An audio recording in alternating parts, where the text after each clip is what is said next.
According to the National Missing and Unidentified Persons System, there are approximately 90,000 missing persons in the United States at any given time.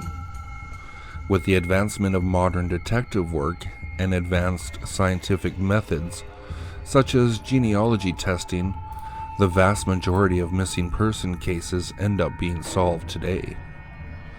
Even so, sometimes investigators just aren't able to provide enough conclusive evidence to put the pieces together on some of these cases, and they go unsolved. There have been some devastating, very suspicious missing persons cases in recent times that definitely fall into this category. Throughout history, though, all around the world, certain missing person cases have left investigators and families struggling to find answers. When there is little evidence to no evidence and no eyewitnesses, missing persons cases tragically end up being closed and unsolved. Come with us as we walk through some of the most puzzling and tragic missing persons cases throughout history all around the globe.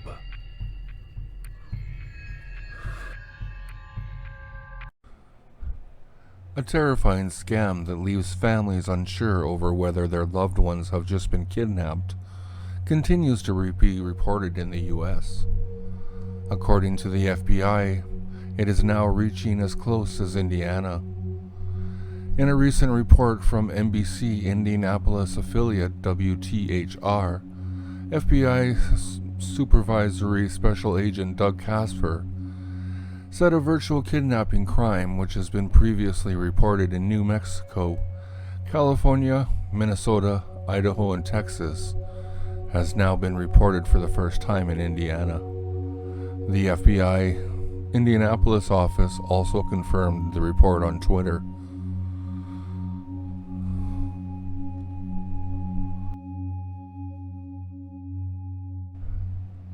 A Noblesville father told WTHR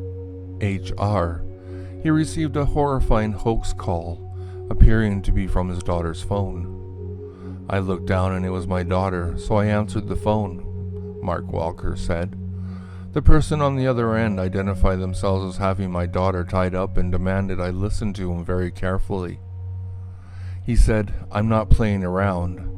He demanded I go to Walmart and purchase a MoneyGram and send it to him, or he was going to kill my daughter. Minutes later, Walker's son also reportedly received a call. This one appeared to be from his father, and even had his dad's photo in the caller ID.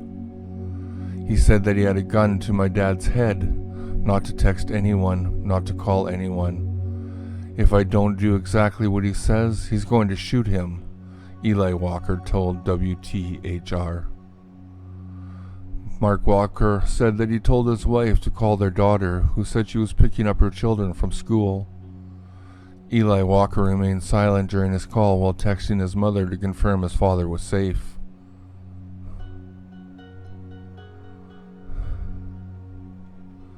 The FBI has been aware of such scams for at least 2 decades, with the crimes taking on many forms over the years, authorities said. Unlike traditional abductions, virtual kidnappers have not actually kidnapped anyone.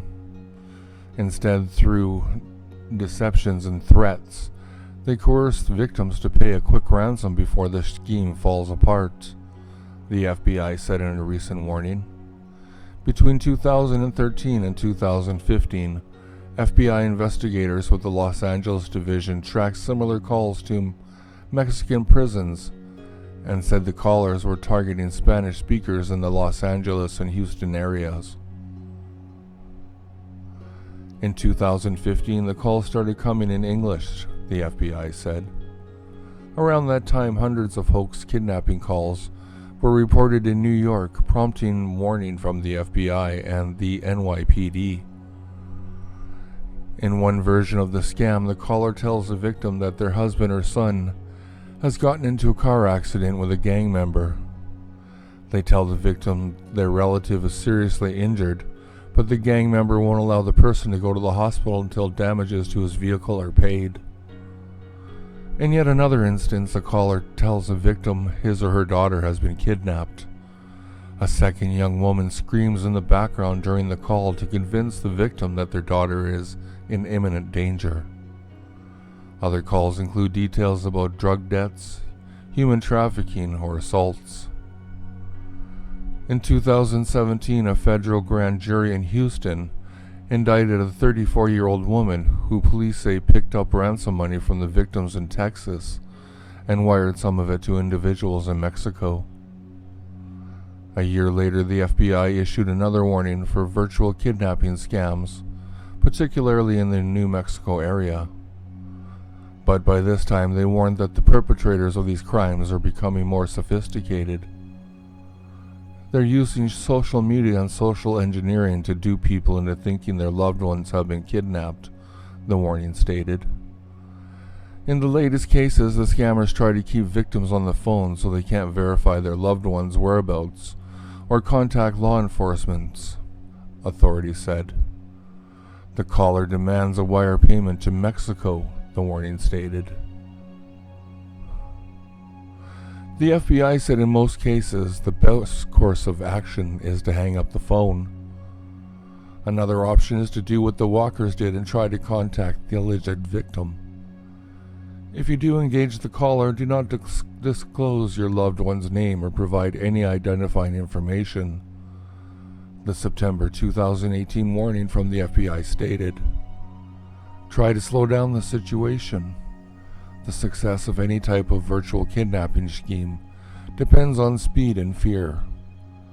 Criminals know they only have a short time to exact a ransom before their victims unravel the scam or authorities become involved.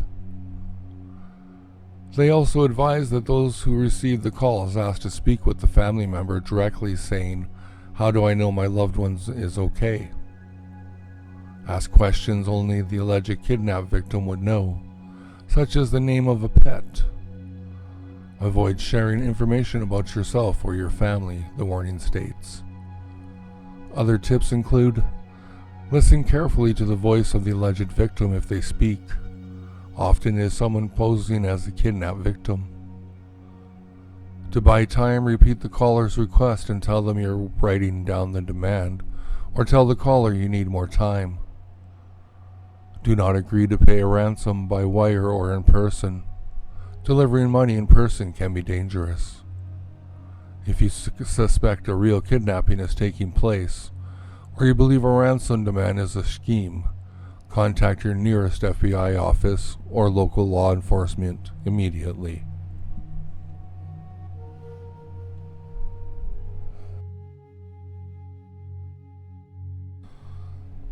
If you have any information about the virtual kidnappings, or any other type of information that would be helpful to law enforcement, please contact your local division of the FBI or your local law enforcement to help out. But I've been JPC, and I'll catch you in the next video.